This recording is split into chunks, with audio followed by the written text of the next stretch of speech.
Here's the big breaking news. As of 7:51 p.m., CNBC, Sam Bankman-Fried found guilty on all 7 criminal fraud counts. The month-long trial of Sam Bankman-Fried wrapped on Thursday. They say a jury has found him guilty on all 7 criminal counts. The former FTX CEO faces a maximum sentence of 115 years in prison. Bankman-Fried, the 31-year-old son of 2 Stanford legal scholars and graduate of MIT, had pleaded not guilty to charges, including wire fraud, securities fraud, et cetera, et cetera, et cetera. We get all that stuff. The trial ended, blah, blah, blah. We get it. Okay, all right. All this is just like the bits and bobs we don't care about. Who was this guy? What was he doing? He was a big Democrat donor. Yeah. And there's a lot of speculation that he was basically using these schemes to help fund Democrat politicians. Yeah, he donated to over 300 political campaigns and directly to the DNC. There's another big conspiracy theory that the money that was going through Ukraine was coming back through him to the DNC. Man. That was the big conspiracy theory. I don't know if it's been proven yet or not, but it wouldn't surprise me at all. At all. Yeah, I can't remember what that was. There was something. Oh man, it's been so long. Yeah. Like we're seriously getting ready for the show, and we're like, oh, look at this big, voter cheating story, Talking and then Israel, boom, breaking news: Bankman-Fried is found guilty on all counts. But it is a fact that he was this big Democrat donor. The money he was making, what was he? He wasn't that well off, and then he started FTX, and then all of a sudden he skyrocketed in net worth and capital. Billions, billions, and then he immediately starts funding a bunch of Democrat politicians. Now, I'll be nice. I shouldn't be, but I'll be nice. That doesn't implicate any of these politicians, but it certainly shows that the people, at least some of the most powerful people, here it is, who are funding these politicians are criminals who are using dirty methods of funding these politicians. Right. And then I've got questions about how Act Blue operates. James O'Keefe with OMG Media Group did a big story about, and this is coming from them, that money from China was flowing through Act Blue. That I got a lot of questions about what these people are up to. That wouldn't surprise me either. I'd gladly trade SBF for Ross Ulbricht today to the federal prison. We should get Ross out there. He created an e-commerce website. Did he though? Did he actually create it? Yeah.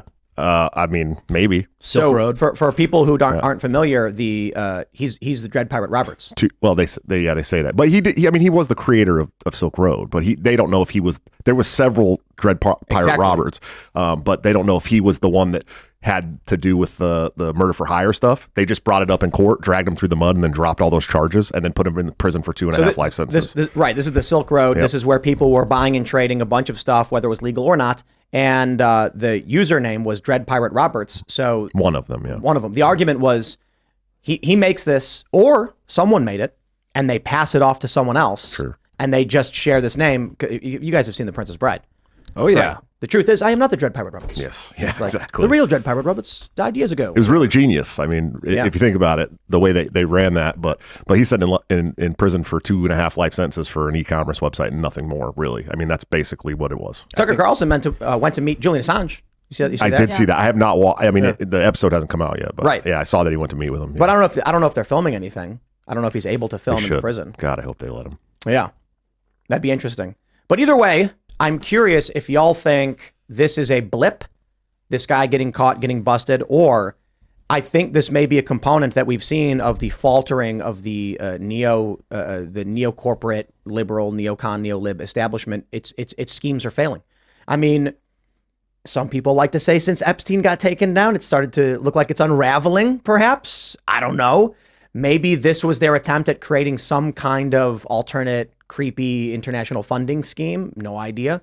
But when you see stories like this, it certainly is a grain of sand, at least in the heap of all of these like surreptitious plans and like shady deals they used to do are getting exposed every day. I mean, you look at the Biden stuff, they're now saying $40,000 went to Joe or something like that. Like more money is being found traced to him.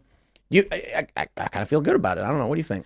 I definitely think that this is just one of many. I don't think this is the only instance like this. And, these people absolutely hate us and want us sick and tired and dead, mostly. No, but I mean, and these are the people that are funding them. I think it's probably going to be, if the mainstream media can, they'll spin it to be like, this is why you should fear crypto.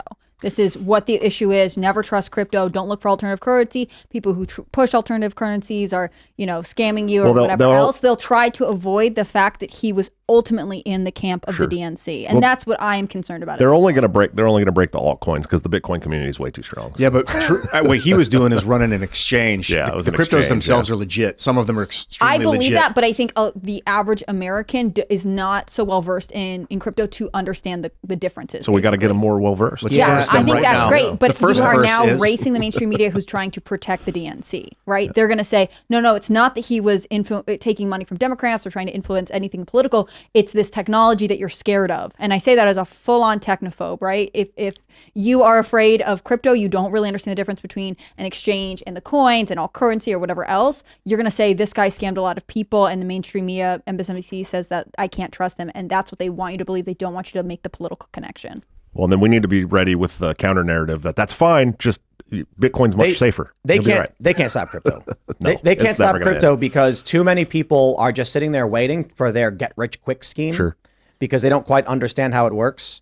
But I think, when I talk to regular people who don't get it, the only thing the average person when I talk to regular people, I typically hear first and foremost, do you think it's going to go up? Because everybody remembers when it jumps to like 20K and people got rich overnight. Everybody remembers when it jumped to 60K and people got rich overnight. And everybody is just waiting for that opportunity to jump on the next wave. And then it goes back down. I mean, it went to like 60 and went down to what, like 17? Yeah, but zoom out, it's never actually gone down. I mean, it's had a pullback. It's like kaboom, spike. Yeah. And it's because of the way Bitcoin operates. Yep. I think we're due for a halving soon, aren't we? Yeah, I'm not sure. I heard that last week. I mean, it's scheduled about that. I just don't track the schedule. Is it next April or something? Something like that. And that I'm not going to pretend to know what that means. But a lot of people are like, oh boy, get ready.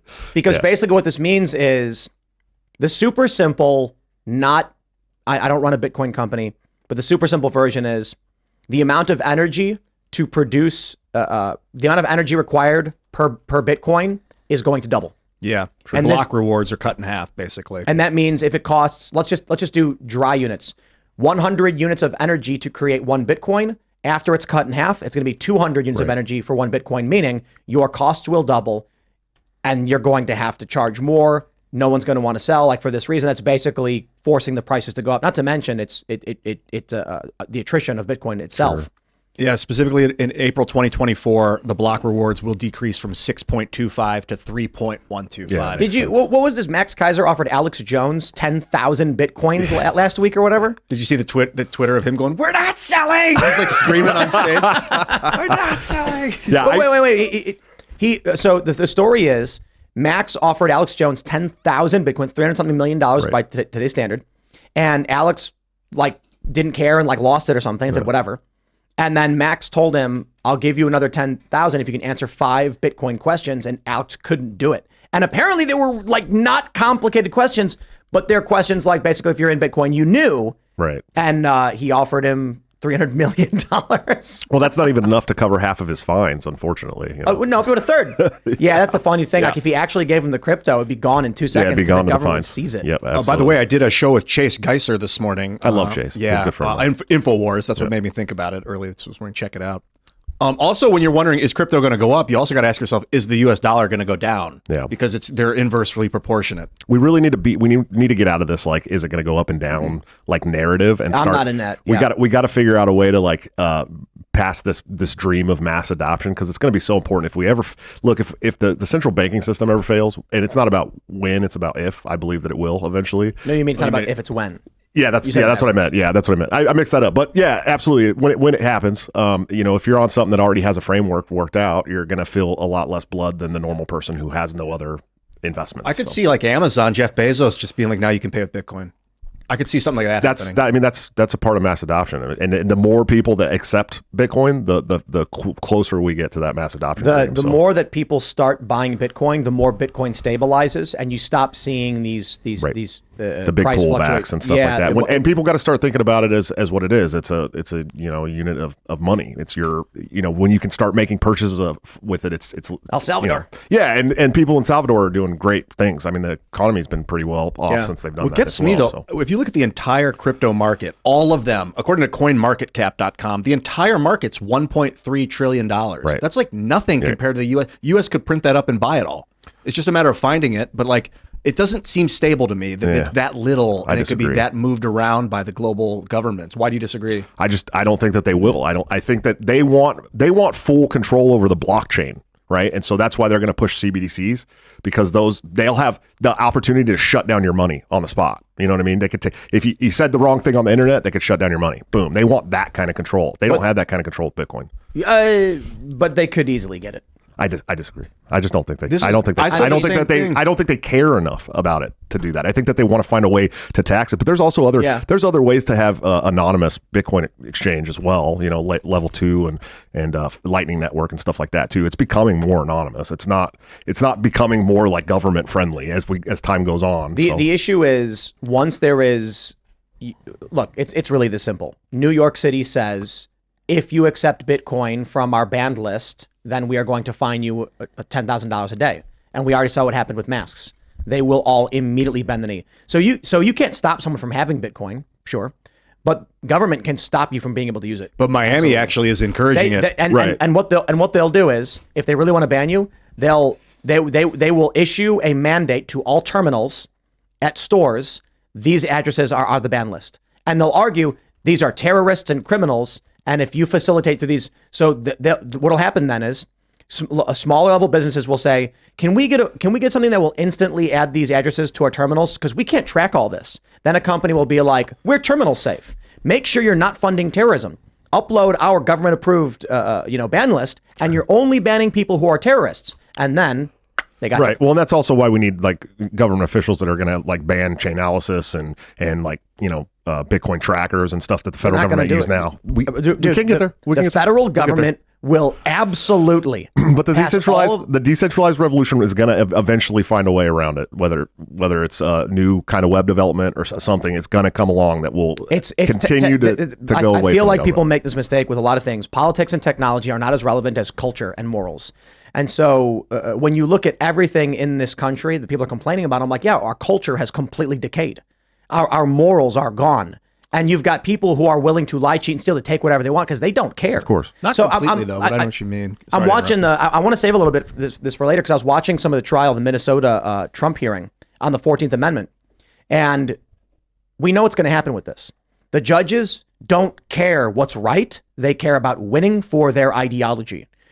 Yeah, they're partisan now. I'm like, the whole thing is nothing. Like, your technology doesn't matter. Yeah. Okay, the guy with unless there's a civil war, New York City will simply say in a mandate, if you accept from these Bitcoin addresses, we will fine you $10,000, and every business will drop to their knees and beg, "Daddy government, please make it easy for us to not accidentally facilitate these transactions." But if you did that, the person could send their Bitcoin from that address to a different address. And all they have to do is say, any Bitcoin that transfers from this address to the next is now persona non grata. Then you're going to be like, dude, are you on the list? Don't screw my Bitcoin, bro. I can't trade with you. That could be like shooting yourself in the foot. If an economy did that to themselves, they'd be in the dust. They are trying to push for stuff like that currently. It's legit. I guarantee you, right now. There's a new push by today's standards with AI and machine learning, they can easily create algorithms tracking active blockchain transactions. They know who you are. They know what you're buying. And even if you create a new wallet, they will know because they're spying on your phone. When they're going to know if the addresses are being operated from the same device, where the transactions are, they're going to know it's you. Yeah, but you can get around that too. You can get around the device stuff. You can use Tor and all kinds of. You are not going to be able to beat an AI. You are not going to walk into a McDonald's and be like, my burner phone's going to beat the AI. It's going to go bam, and you're going to go, what? Why isn't it working? I just bought a burner phone and put money because they're tracking you. Put your phone in the freezer, put it under running water, ditch it. There's cameras everywhere. I mean, you look at these Amazon stores. My point is, it is possible that we find a way to overcome this. I'm just saying. Well, they're actively working on ways to overcome it now. I mean, that's the Lightning Network was part of that. So there needs to be a cultural shift in what we are willing to accept and tolerate right now, because humans, absolutely, Americans especially, tolerate being spied on, and we are zombie walking into social credit scores. Sure. Yeah. I don't disagree with you at all. I absolutely 100% think that America is headed towards social credit scores. And I think they're going to market it as something that's good for you, right? It's convenient. I think about that. There's this girl on Instagram, Chip Girl, and she's got like whatever in her hand and she can pay for stuff. And this is her whole social media influencer. You know, I'm sure she talks about other things, but the fact that she is chipped is a big deal, and it becomes glamorous, right? She's also constantly showing off her luxury goods. It's going to be part of the CBDCs, though. Is what it's going to. It's all going to come down to that. CBDCs. Chipping is not going to be a thing, at least for now, and the reason is rejection. No. So when you put a chip under your skin, they can reject it. Yeah, people can reject it, and so that's not foolproof. Some people will be fine. Some people will not be fine. It'll be part of your CBDC wallet. What I mean is that that's what they do in China now. They'll market social credit score as like, well, it's so convenient for you. Yeah. Look, it's easier, it's faster to do things. I think people won't see it coming because it'll be misrepresented to them for what it is. Right, sure. My theory is that what happens is we're going to have a financial crisis. We're going to have a banking collapse. Maybe only 20% of the U.S. banks collapse. That's a huge percentage. It is. It's a huge percentage. But it's not 100. It's not 30. It's not going to be at least 20 for sure. 20%. There's no doubt. And then what happens? Let's say you're give me a bank. It's not too big, but big enough. Oof, I mean, I don't know. It's tough, right? I mean, let's do. We're out here. We They're got also big now. What do we got? PNC. PNC, sure. PNC. Yeah, I see them in PA. A little bit smaller, but they're still kind of big. A bank like that fails, and then what happens is everybody who's got this account says, "My business, the payroll for my employees. Right. Look, my business. We had 500,000 in the account. I got to pay my server staff. I got to buy new pizza rolls. What am I going to do? My bank account's gone." Federal government immediately snaps their fingers. Within a couple days, they say, we are bailing out the American people. This is not about big business. This bank went under. We're mad, but we are going to insure all of the money for all of these people 100%, not up to 250,000 like FDIC says. We're going to insure all of it. Rest assured, small business, you will pay your employees tomorrow. Simply download CBDC app at googleplay.com and download FedDollar. Oh, God. And they're going to say, in order to get access to your account, input your social security number, your account number, and your information into CBDC app, and you will get the US dollar equivalent of FedCoin. I'll tell you right now, if CBDCs had already been a thing during the COVID crisis, the passports would have been a thing. Let me slow down for everybody. Central bank digital currency. Yes, correct. Because I know a lot of people are like, CBDC, we're going too fast. You're in the jargon now. Central bank digital currency. The idea is Bitcoin is decentralized. And everything I explained about how they'll try to take it over is what they'll have to try to do. If the federal government or the Fed can launch a central bank digital currency like FedCoin, they will have instant access and control to everything. And then you get social credit scores. But they don't need to tell you they're rolling out social credit scores. They will just exist. Yeah. You'll get a notification on your app, and it will be like, we're concerned about some activity on your external profiles. They've already introduced the idea of off-platform behavior. All your healthcare stuff's going to be on there too. I mean, that's the scary part. But look, you'll have no more privacy. It just sounds like they're setting up for a black market. If they try and do stuff like that, people get pissed off. They don't want a pissed off population right now. But a black market doesn't matter. Okay, like Seamus makes this point about abortion when the left says, yeah, but if you ban abortion, there'll be black market abortions, and he goes, right, and most of it will still be illegal, and that will stop most of it. Great, there's always going to be illegal activity. That's right. So the concerning thing, I suppose, you're going to have this app, and we've already seen on Twitter and Facebook and YouTube, you can be banned for what they call off-platform behavior. Right. Yep. The CBDC app is going to have terms and conditions, and it's going to say, you agree that if you use this app, you can't do these things. And the people who are in a crisis, whose bank accounts have been, have collapsed and are gone, they're going to sign anything. Yeah. Oh, what do? They erased your business overnight. Oh, no. And it's no one's fault. The bank just failed. Do you remember PayPal trying to do that? Trying to fine people for off-platform behavior? For hate speech. Yes. They try to find them. And these are all trial and instead balloons. they just ban people who do stuff they don't like. They have this provision on PayPal. It's $2,500 for like some kind of hate speech provision, they will fine you. They'll fine you for saying naughty words. Not just like not take your money. I mean, they will fine you. They will give you a fine. If you have no money in your PayPal, you will be negative $2,500. So the crisis scenario is scary, but how about the tax benefit scenario, where they say we're rolling out a federal banking app? They're going to say something like, these predatory lending companies and banks are charging an arm and a leg. Why is it that if you're poor, the bank charges you money? You look at your bank account, you've only got $25. The next day you look at negative 15. They charged you. They charged you for that because you didn't have enough in your account. Now you're negative. Now you owe them money.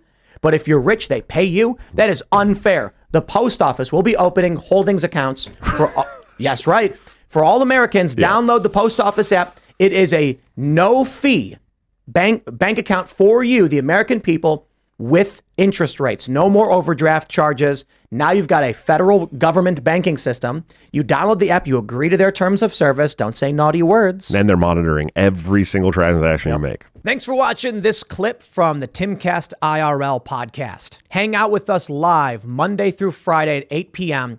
and become a member over at timcast.com for uncensored, members-only shows exclusive. Thanks for hanging out, and we'll see you all next time.